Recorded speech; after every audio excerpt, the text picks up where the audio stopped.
Hello and welcome to Counterculture. I'm Peter Whittle. Now, we've just passed about a month of the UK's lockdown in response to the coronavirus crisis. But in fact, what's happening is that the news agenda is gradually changing and indeed is looking much more now at the economic fallout from that response to this pandemic. But how serious is this actually going to be? We're hearing lots of words: catastrophic, permanent change. What will the position be like in, say, 3 months' time, 6 months' time, or even a year? And indeed, what will the political ramifications be of this crisis? Now, we're going to be discussing these issues today, and I've got three great guests with me. Marc Littlewood, who is the Director General of the Institute of Economic Affairs, and of course will be very well known to you from his many appearances on the media, including Question Time.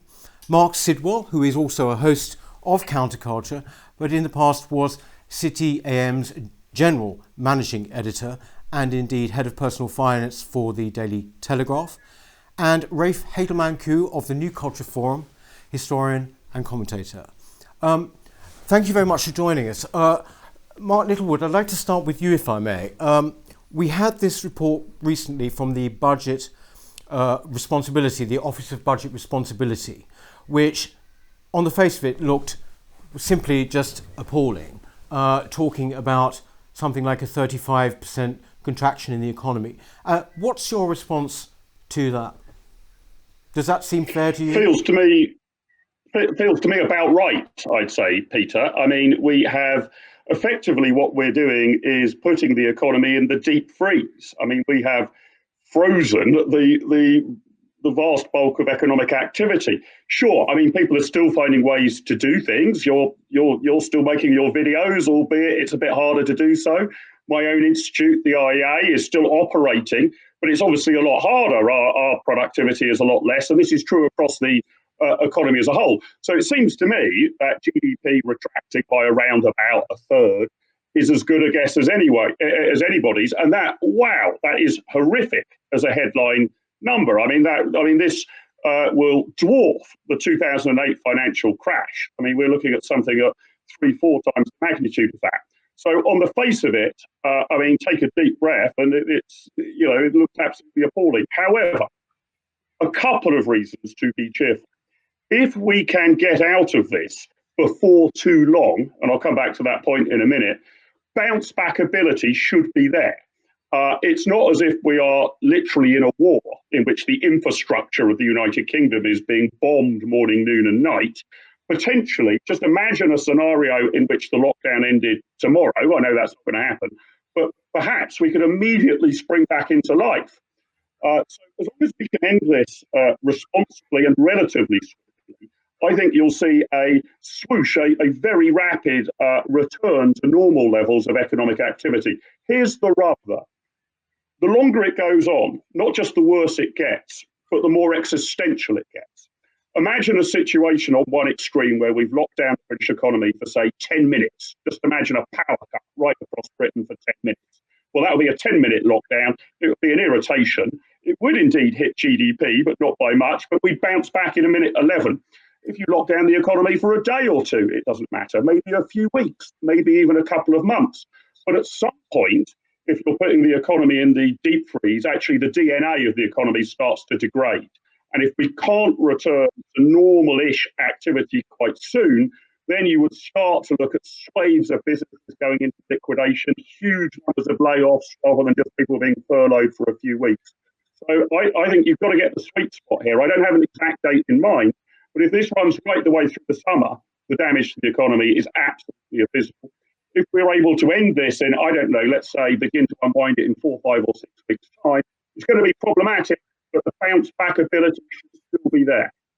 The thing is, I mean, you mentioned the war there and the fact that, we're not in a war and therefore the infrastructure hasn't been bombed to smithereens. But, one is, hearing all the time that actually there's been a huge amount of damage done already, that you're hearing that, for example, firms, small businesses, many of these people are just simply not going to come back. I mean, this seems to me, Marc, if I can ask you, Marc Sidwell, this seems to me to be something qualitatively different to anything I can remember anyway. Absolutely, Peter. And one of the scary things is, we've moved to a sort of services-based economy, and the services sectors of the economy, which are so large and important now and employ so many people, are being hit in some ways the hardest. And the damage that has been done, it's hard to see that ending lockdown is going to sort it out. I mean, in Sweden, the cinemas are open, but revenue is down 90%. And you can see the problem. It's the same in restaurants and cafes and bars. Even if you reopen them, even if you end the lockdown, which I would agree we need soon if we can, but people aren't going to be wanting to go out and spend time and hang out with people while this virus is still around. And some of the damage has been very immediate, and it's hard to see it being reparable. I mean, for example, to universities and to some private schools, which are very dependent on foreign students, particularly indeed from China. It's a very important source of revenue to them, but that's suddenly gone, and it's not clear that it's coming back. I mean, I know personally people who work at private schools who, whatever happens with a lockdown, can't see their school reopening with the same clientele that it had even a few months ago. I mean, I certainly know as well of businesses, people, services, as you mentioned there, and they've gone overnight. They've absolutely disappeared. Rafe, I mean, do you think that, say, like Sweden has been doing it better than us? Well, it's interesting, isn't it? Because we were actually originally going along the same path as Sweden. Yeah. Sweden has very unique characteristics that perhaps would not have made it a relevant model for Italy and Spain because of the intergenerational housing situation that you have in Italy and Spain. You don't have in Sweden. The elderly don't live with the younger people, so that's why one of the reasons you didn't have a high death rate there.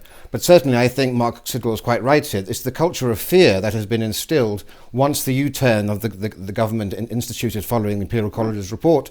There's now this, they've gone from being quite laid back in their attitude to basically instilling this culture of fear, when, as we've learnt today, 91% of the people who have died in the last month from COVID-19 have had at least 3 underlying health conditions: diabetes, dementia, heart disease, or a lung issue. So these are the vulnerable and the elderly, and the Swedish policy basically of quarantining or suggesting that those who have those or who are elderly, they stay at home and the rest of society can go about their business.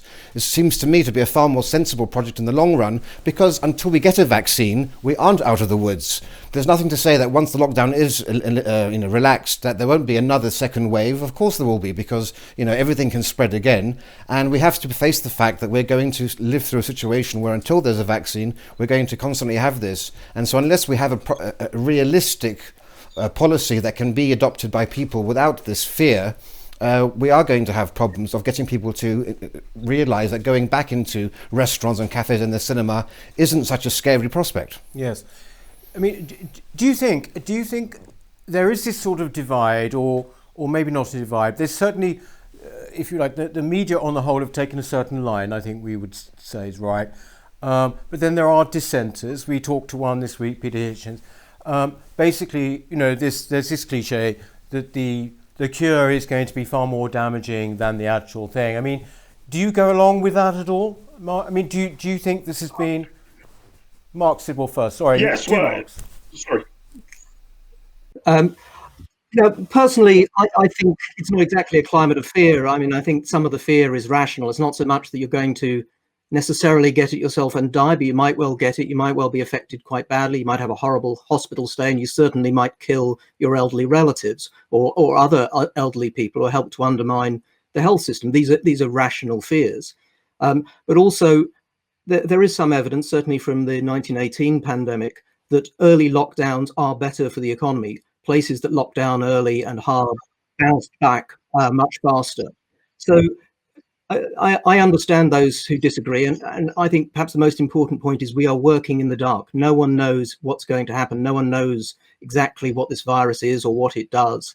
So it is very, very hard to make these decisions, and they have appalling consequences. And one has to feel for any politician who has to make these decisions, because they're not working with the full information. I mean, I think that's a really important point, and I'm a libertarian-minded kind of person. So these sort of incidents, these sort of catastrophes, really do give people of a kind of classical liberal bent pause for thought, because I'm not so sure that doing nothing would have been the right response here at all.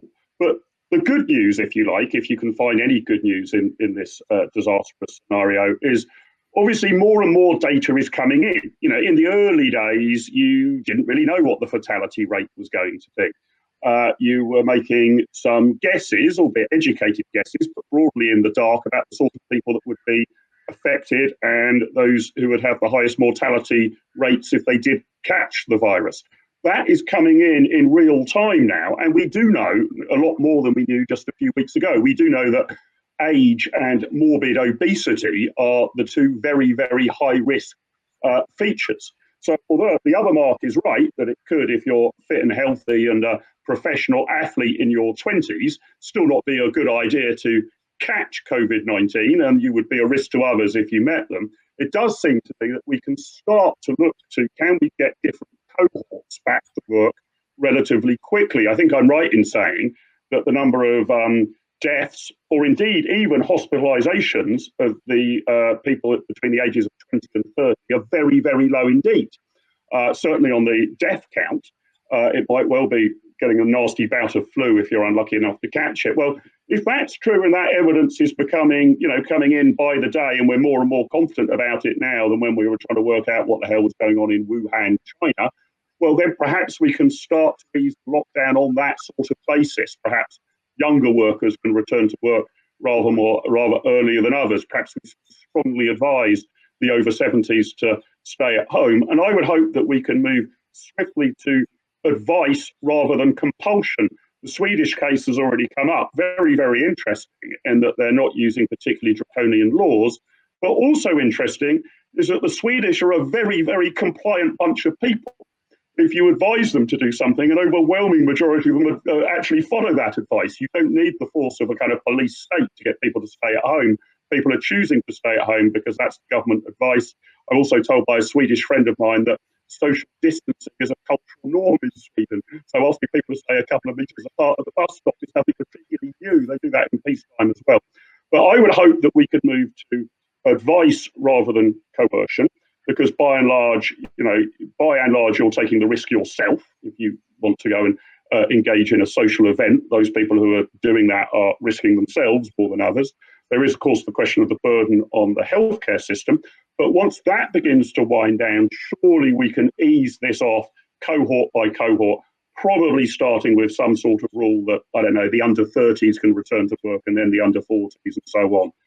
And I think that when we start to see the fatality rate fall, and perhaps we're about there, we're probably just about at peak or coming off it, I think there'll be public pressure to do that. I think if day after day you see the number of deaths going up and accelerating, people tend to be much more compliant and indeed fearful. Where does this end? Is it just going to keep getting worse? Once we're off the peak of that curve and the number of deaths and hospitalizations is starting to fall day by day, then I think there'll be public pressure to have an equivalent easing off of the restrictions.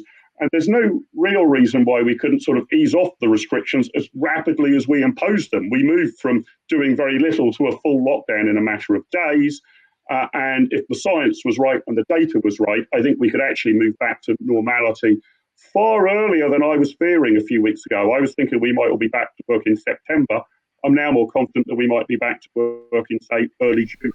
Really, I agree with Marc there, and of course we're seeing this in Italy and also in Austria and Denmark. Moves being made, and Germany is also now discussing it. Different states have different policies on how they can lighten up on this. One of the problems we have here is that our government isn't willing to have those discussions. For some reason, they seem to think that the British population can't actually have an adult discussion about anything more than one message at one time, which seems to me to be infantilizing the nation. And of course, Gerald Lyons, who was Boris Johnson's economist when he was at City Hall, has come forward with a proposal, a traffic light system of showing how you can open up small shops and then schools later on. And so forth. Although the whole idea of social distancing in schools obviously can't work practically. But of course, you see, Sweden, Marc's quite right, social distancing is a natural part of Swedish life. They're also used to respecting the government and believing the government. I mean, that's what you get with a country with 200 years of a social democratic system in place. They're looking after the people. But they poo-pooed Neil Ferguson's, well, let me say, when Neil Ferguson came out with his Imperial College studies saying how many deaths there might be, that was an extreme scenario. That was the worst case scenario. And the Swedes called it out for that and said, look, this is very unlikely to happen. We didn't do that in this country, and we went immediately into this instruction rather than suggestion. And, old Britain isn't that different to Sweden in the sense of being rather reserved people who actually do follow and do believe, I think, in our scientists. We respect our scientists greatly, and so I think we could have tried a lot more, I think, to actually go down the Swedish path. And I think there was a knee-jerk reaction to Neil Ferguson's Imperial College study, which certainly Chris Whitney, the chief scientific officers and chief medical officers, seemed not to be willing to follow that originally. And so I wonder how much of that was due to a political decision taking place there. But we are where we are. It needed to be done simply to ensure that the NHS could ensure that it wasn't overwhelmed, and it made necessary plans. And we now of course know that the Nightingale Hospital in London, which has capacity of 4,000, only has around 19 or 20 people in it, when it was now supposed to be having a huge proportion there. So the NHS is basically in a position now where it seems to be able to handle the situation. So I think Marc's right, we can certainly see an easing off on the conditions. But the thing is that apparently people are actually not going to hospital with possibly quite serious things now. I mean, there's been this huge fall off first of all in A&E, but also in other illnesses, and in fact you might see deaths going on there. Can I ask you, Marc Sidwell? We talk about this, and Rafe mentioned the Neil Ferguson. Why, in some case, you could ask why was what he said immediately taken on. I mean, and sort of brought about a change completely in policy. I mean, it was almost like the government panicked. I think we see that, and that was the media perception, and they ran with the Ferguson report because it helped make some things very clear. But it was by no means only Ferguson that was just pointing out you didn't have to do very complicated calculations to see that the rate of growth meant that there was very little way of avoiding overwhelming health systems if you didn't do something. Plus, also, I think there was simply the political difficulty of trying to do something that other countries weren't doing. I mean, this is one of the remarkable things about Sweden, is that they've been willing to do that. But you do pay a very heavy price. The press were on people day after day to just, why aren't you doing what everyone else is doing? And that was a reasonable question. So I don't think it was just about Ferguson, but I think that was partly the narrative that came across. And Sweden, it is a bit too early to tell. Their death rate is far higher than their neighbours, and we shall see how that works out for them. Places that have gone well for a while, in the Far East, for example, it hasn't necessarily worked out that well later on. Japan and Singapore, places like that, are now having much more draconian lockdowns as they try and deal with it. I think one of the challenges we're going to see is going to be, as far as we can tell, a swing in and out of lockdown. We'll come out of lockdown, as Marc says, maybe we can do that in a phased way. We can do some of the younger people first, certain industries, possibly regional too. I mean, the whole country locked down the same way is an odd approach when you think that really London is the major hotspot, some of the other urban centres, but most rural areas, apart perhaps from the Lake District, which seems to be bad, are in a very different state. So we need a more subtle approach. I think what we did with when we had the lockdown, whatever the reason was really take drastic action to try and put out the fire, to get this very fast growth rate and this possibility of overwhelming the health system under control. Now it seems like we've just about done that. We have to try and work out how we can ease that. Part of the problem, though, is that we don't seem to have the infrastructure that's going to do that. The testing and so on seems to be a real disaster in this country, which is a big problem, as that would really help. Well, Paul Romer, What's who's really a Nobel Prize here, winning... Sorry, Ray first and then Marc, sorry. Yes, well, Paul Romer, who's a Nobel Prize winning economist, was recently on the radio and said, look, America and the UK are two of the world's leading scientific countries, and certainly the British or American government should put out a £1 billion or dollar prize for the university or the laboratory who is able to actually guarantee that they can produce 10 million tests a day. And he points out that in America, they can produce 300 million soft drinks in a day. And it's simply that universities and laboratories don't have the resources. And when we look at the huge amounts of money that are being spent in this country, 1 billion isn't a great amount to actually offer and to support them with the resources to produce that quantity. And he suggests, you take a city like, I would say Birmingham, for example, and you test everyone in that city once a week. And if you come out positive, you go into quarantine, and everyone else can start going back to the shops and so forth. And because 1 week is the period that you need, so you know that during that weekly period, those who are going out are clear of it, and ensure that there's daily testing for all healthcare workers there, and then for the emergency services, and then for key workers, and use that as a test model to see what will actually happen in a city like Birmingham, and then expand that beyond if that seems to be working effectively. And that could be one model. I mean, that's just it. Different economists are putting out different ideas, but they're certainly worth exploring. Yes. Do you think broadly? I mean, what kind of a blow is this to our friend globalization, Marc, Littlewood? I mean, is this have we come to the end of that? Oh, we haven't come to the end of globalization. I mean, global trade will continue to happen, but I think it raises questions over it and challenges for it. I mean, it is the nature, if I can just do a slight advert, if you go to the IEA's YouTube channel, you'll see a very interesting lecture by our head of education, Steve Davies, who looks at the history of pandemics going right the way back to the Justinian plague. And it is true that pandemics are more likely if you have huge numbers of trade routes and hundreds of thousands of people moving around the world. It is, if you like, a downside risk of globalization and free trade. Now, I don't think for 1 minute that the answer to that dilemma is that every single nation state should pull up the drawbridge, which makes sure that no Chinaman ever visits England and no Englishman ever visits China. That would be catastrophic for global economic growth. But it is true to say, if you want an open trading world in which the good things flow across rivers and over the airwaves and everything else, then bad things could also flow through those routes. And what's going to be interesting here, and I encourage people to dig into this whilst also admitting at this stage that it's too early to judge.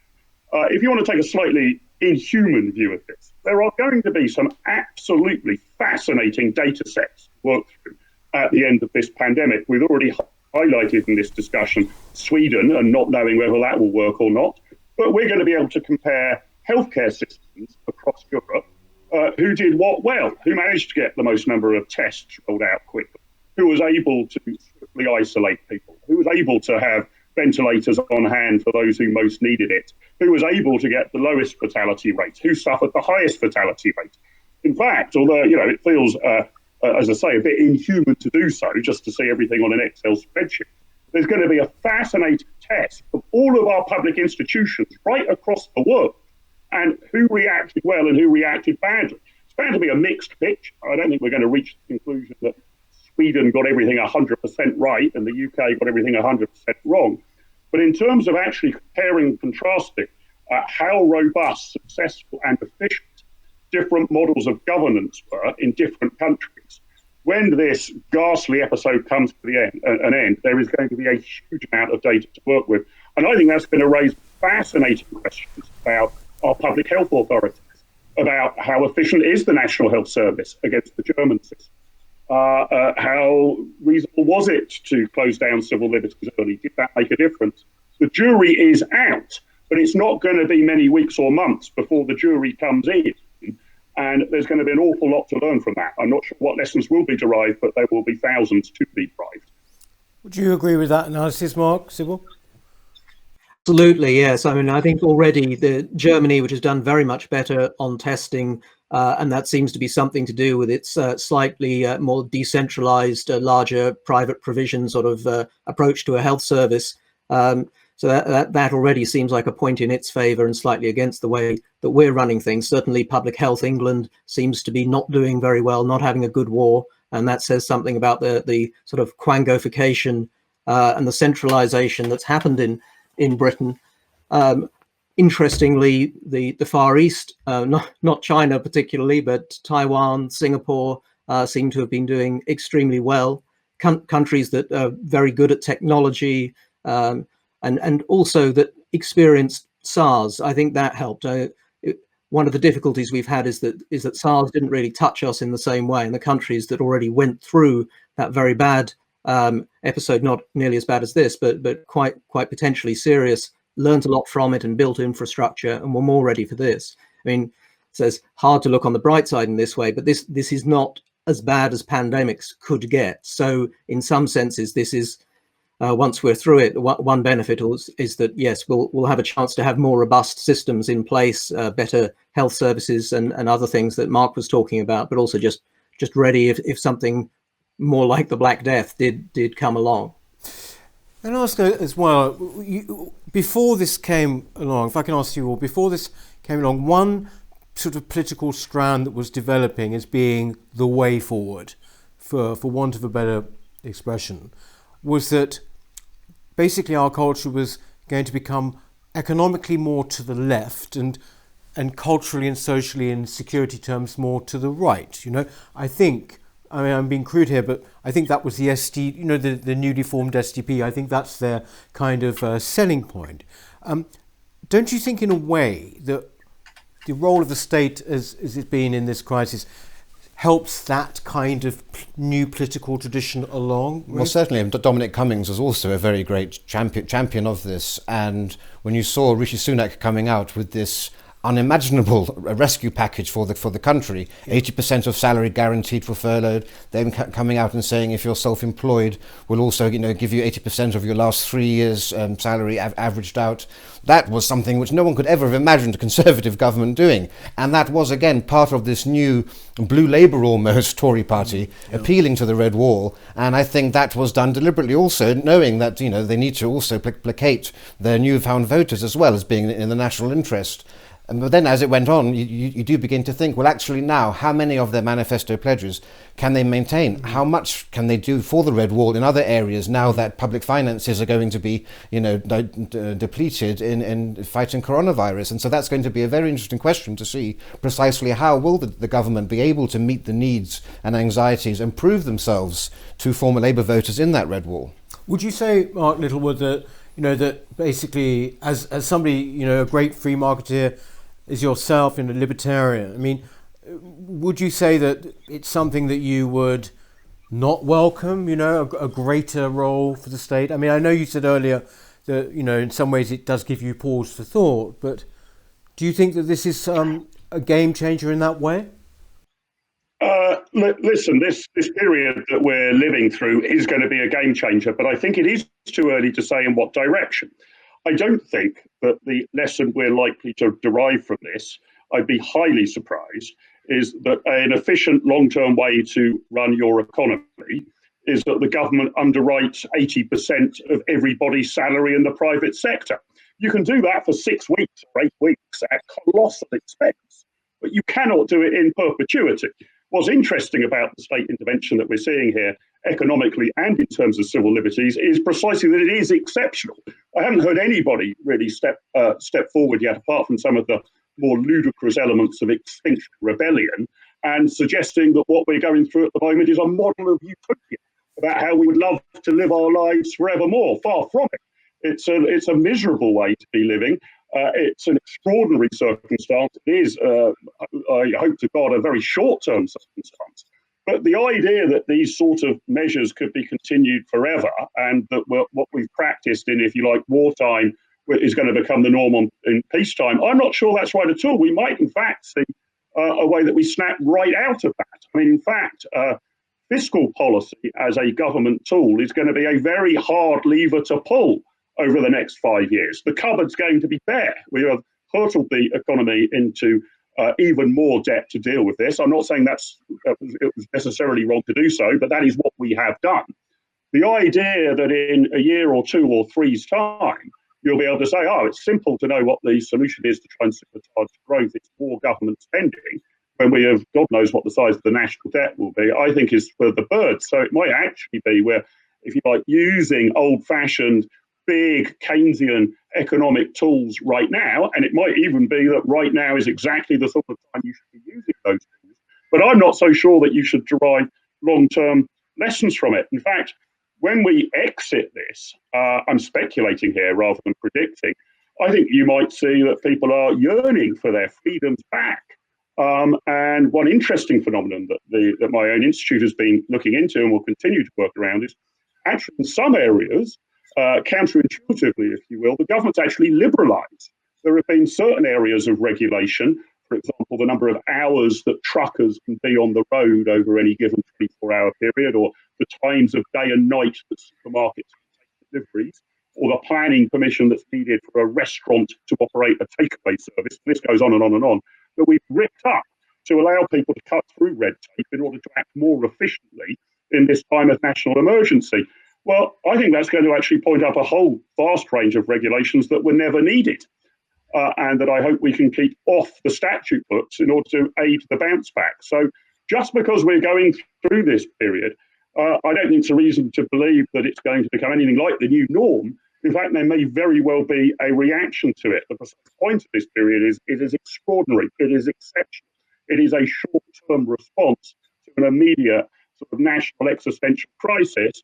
It isn't the new normal. It can't be. You cannot have the government picking up 80% of the private sector wage bill ad infinitum. In fact, you can't really do it for many more than a few weeks. So whatever's practiced now, we're going to have to practice almost the opposite in order to actually get economic growth back into the economy, and in order to actually see a meaningful bounce back and to recover that hypothetical 35% drop off in GDP ASAP is going to, I think, require a much more market liberal approach rather than yet more government spending.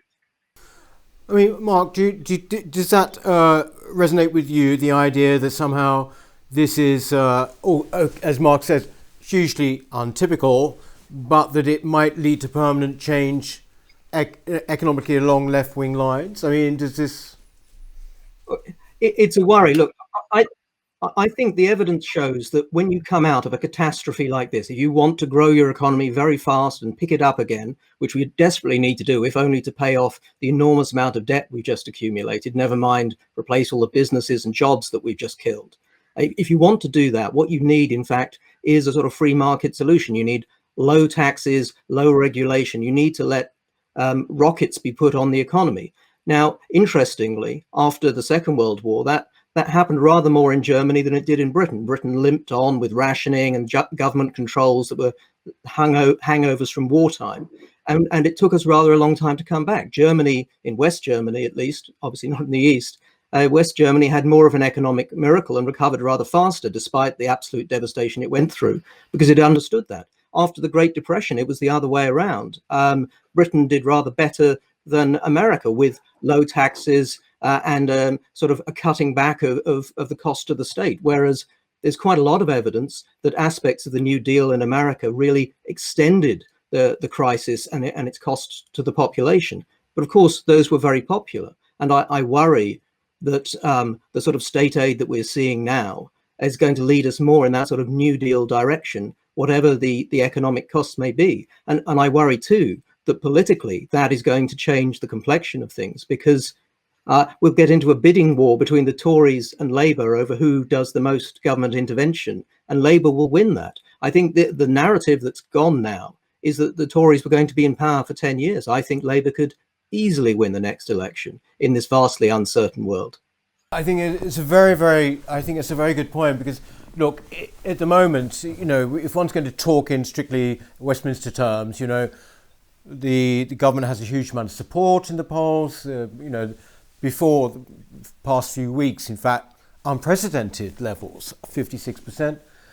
But isn't it the case that, give it 6 months' time or give it a year, whatever, they are also basically going to be blamed, aren't they, for everything that happens of these conditions? Isn't that basically the fact that we're going to see a sort of complete turnaround, as you just more or less put forward there, Marc, in political fortunes? And in fact, actually, they will end up being a very short-lived success. It's entirely possible now, and certainly, why go to a party that is aping another party when you can go to the original source? Yeah. I mean, Theresa May's government, and when Theresa May went to the public, many people said, "Look, this is a Miliband manifesto that Theresa May was coming out with," and certainly now you look at the new Labour Party, and it's more of a Miliband government than it was under Miliband. It's more of a Miliband opposition than it was under Ed Miliband with Keir Starmer and his appointments there. And so I think you're going to see really a lot of pressure on the Tory party to try to face up to the reality that this indeed may fall far short of the 10 years that we've all been assuming until now. Yes. What other kind of broad, what do you think is going to happen in America? I mean, Trump, obviously, to say he's got his detractors in the media is understating it. But I mean, even people who are supporters of Trump not thought he's had a great time in dealing with this. Obviously we've got the elections coming up in November. I mean, what do you think is going to happen there? Do you think that, when you look at actually the fight, it is an appalling one. You've got Biden on the one hand, who seems almost not sentient, and Trump. What do you think about this, Marc Littlewood? Do you think that this is done for Trump? I wouldn't go that far, but I think prior to coronavirus, his re-election plan was basically the same as Ronald Reagan's. He was simply going to ask the electorate, do you feel richer than you felt 4 years ago? And try and, if you like, remove his personality or whether people take to him or not as an individual from the equation, and just simply ask the American electorate, are you feeling richer? If so, come out and vote for me to be re-elected as president. Pretty much what Reagan said, albeit Reagan said it with rather more flair, positivity and panache in the 1984 election. That trick has gone now, really. Clearly, Americans are going to be feeling pretty poor come November, given the hit of this. And added on to that, I think the perception that the Trump administration has not handled this particularly well, further undermines his chances. Now, that doesn't mean he's going to lose. As somebody who's a great believer in the markets, I think looking at the betting markets is always a good place to start on punditry. And the betting markets put him at about 50% to win, Biden at about 40% and 10%. Some other weird thing happens. I don't know, Vice President Pence up or some third-party candidate wins. So he's the narrow favourite over Biden, but it's now pretty much a coin flip. And I think that 3 or 4 months ago, quite a lot of people were saying that his re-election was inevitable. It's certainly no longer inevitable. In terms of the domestic political situation we've been discussing, I would say this, that I think that we sometimes look back over decades of history and assume that those rules apply today. And that's rather what's been applied to the Conservative government. Having been re-elected with a majority of 80, we're told that the history books show that you're bound to win a successive term after that. I say to hell with the history books. Political volatility and electoral promiscuity amongst the electorate is like never before. I think that majorities of 80 could be eviscerated or could be doubled. That some of the certainties that we used to have, or near certainties about electoral behaviour, have wholly unwound. So I don't rule out at all that the Labour Party or some new electoral force could win the next general election, just because historically a government majority of 80 has typically been followed by re-election. I don't think it's much guide to the future at all. As far as the British Conservative government's concerned, I think a lot will depend on the inquest.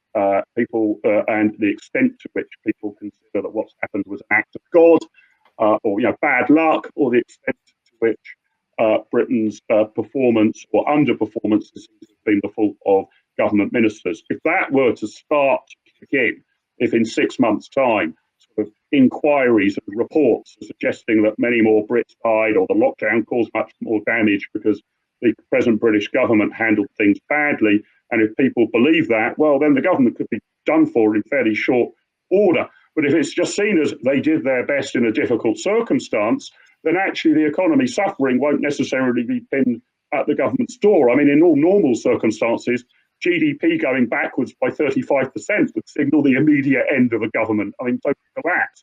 But obviously the government's being blamed for that. It's being seen as part of a global phenomenon. So the post-mortem of this is going to be very, very interesting. And I'm not sure the post-mortem will be fully in time for the US elections in November. People will be voting on instinct, gut feel a bit more than anything else. I suspect that's certainly bad news for President Trump. But in Britain, assuming the government doesn't fall in the coming weeks or months because of its robust majority, there's no reason to do that, the post-mortem will matter. The endless reports and inquiries, data crunching that will happen at the end of this, and whether there is a finger of blame to be pointed or whether there's actually a slap on the back to be had, that will probably determine the medium-term future viability of the present administration here in Britain. Yeah. I'd like to finish, without wishing to, play any games or whatever, but you mentioned the elections in November. So if we could just go forward to Christmas time, here we are. What we're going through at the moment, the lockdown, or our version of the lockdown, finishes in, say, say about a month's time from when we're speaking now, right? And here we are at Christmas. How would you expect everyday life, as lived by most people, what will be different about it? I mean, how will it appear different? You know, I mean, we're thinking, for example, of many small businesses at the moment who are going to the wall. Restaurants, whatever, might turn into just takeaway places, things like this, permanently. How do you think life will be different, Rafe? I mean, well, I think it's impossible to say. It depends on what model of relaxing of the rules we see from the government. I mean, countries are going to choose different models, but until we get a vaccine, it's going to be pretty much the same sort of cycle that we're going to see in the coming months as well. I mean, it's the vaccine which will take 12 to 18 months to come through that's going to see us out of the woods on this. But certainly, you know, from what I understand, restaurants are going to be the hardest hit by this of all institutions, and it's really, I think, that there are legacies in so many different areas in terms of how we're going to change. We're also going to have a very real discussion, and it's a very moral discussion about whether a government is the absolute priority or merely a primary priority of the state to protect life. And whether that should be weighed in the balance against other things such as the way of life and against the economy and against civil liberties. And certainly, you know, I think everyone has a moral obligation in life, and governments have moral obligations. A father has a moral obligation to support the family, but if the father gets into an accident, he's excused from that moral obligation. And so we have a moral obligation to defend life at all costs. But when there's a point when those costs need to be taken into account, and if there are ways in which you can actually protect and mitigate that to the best degree. It's the old moral philosophy of the trolley is going, there's a streetcar going down the tracks, there are 4 people on those tracks who are going to be hit by that trolley. If you have a means of diverting that train onto another track where it hits only one person, do you do that because by doing that your act has killed that one person but saved those 4 people? Yeah. Those are things that we're going to actually have to discuss in the months ahead. These are already discussions which economists have, and NICE has, in terms of valuing how much the state can afford to spend on medicines for people, and indeed in triage, doctors always have to decide which of 2 people are more likely to survive going into ICUs.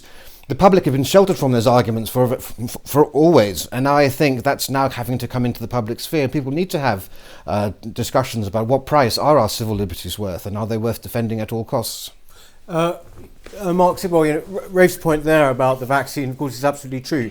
But given that we won't have one, say, at Christmas time, I mean, or just using that as a point of reference. So how would you think that life will be? Well, hopefully it will be freer than it is now. But how would you see things being different at all on a noticeable? Well, you say freer than now, Peter, but I have to say I don't necessarily see that. I mean, let's pray and hope that that someone brilliant comes up with something very fast. But we'll be going into another flu season. Very likely we might be locked down again. It's when you might well see a second wave. It could be, if it's like 1918, it would be far, far worse than the first wave. So there's a possibility for it to be very bad indeed. Let's hope that doesn't happen. I would say what I think almost certainly will have happened by then is there will have been time for us all to absorb just how terrible what has happened has been, in terms of lives lost, and more importantly, in some ways, the sheer scale of the economic devastation. We will be feeling poorer, and then we need to get our heads together and think about how we can rebuild the economy that we've done so much damage to. Marc, Littlewood, could you add to that? Well, let me strike a bit more of an optimistic note, and I'll say this is a wild guess. None of us know how this will pan out, but I think by Christmas, Peter, to take up your challenge, predict how things will be by Christmas, I actually think in terms of everyday life, they will have snapped back into about normal. I think people will be going down the pub and out to restaurants, and off to the cinema, and off to watch football, something I'm particularly missing and have done for weeks, just as they were. That's my prediction. It will, in terms of your leisure activities, being at the office during working hours and the rest, we will basically be back to normal. Under the surface, however, there would have been a huge amount of change. I mean, you rightly say, I don't have the numbers, vast numbers of pubs and restaurants go out. There's current owners or landlords could be out of a job. Somebody else might be going in and buying up these assets. I mean, potentially you can pick up business assets pretty cheap. I think there will be demands for restaurants and pubs and football matches and movies, just as there was before the pandemic. It might actually be different owners providing them with the same infrastructure, just because the company around that infrastructure has collapsed. So, but I actually think everyday life will be back to normal by Christmas, probably before then. That's an optimistic note. In terms of our politics, episodes like this tend to bring with them, in the aftermath, a return to serious politics, but also an influx of radical politics of all sides. And I think that sort of suggestions that might have been considered unrealistic about what we should do to the country, or how we should deal with questions like immigration or boosting the economy, I think that the range of available options is going to widen tremendously. And views of a libertarian nature or a nationalistic nature or a far left nature are going to be given a bigger hearing than they otherwise would. That's to say that the political message of steady as she goes is simply not going to have any buyers come the end of this crisis. There's going to be lots of people with all sorts of weird and one hopes wonderful ideas about how we supercharge the economy, get back to normal, repair the damage done, and onwards and upwards into a more prosperous world. And I think the range of those views all across a multidimensional political spectrum is likely to increase dramatically. That should at least make public debate more interesting and more serious in the months and years ahead, if nothing else. Thank you very much. So it'll all be over by Christmas. Not quite, but that's what... That's my hope. That's my hope. Okay. Thank you very much, Marc. Littlewood, Marc, Sidwell, and Rafe, of course. Thank you very much. That was Counterculture. So we'll see you next time. And in the meantime, please do continue to subscribe, won't you? And we'll look forward to seeing you next time. Thank you. Bye.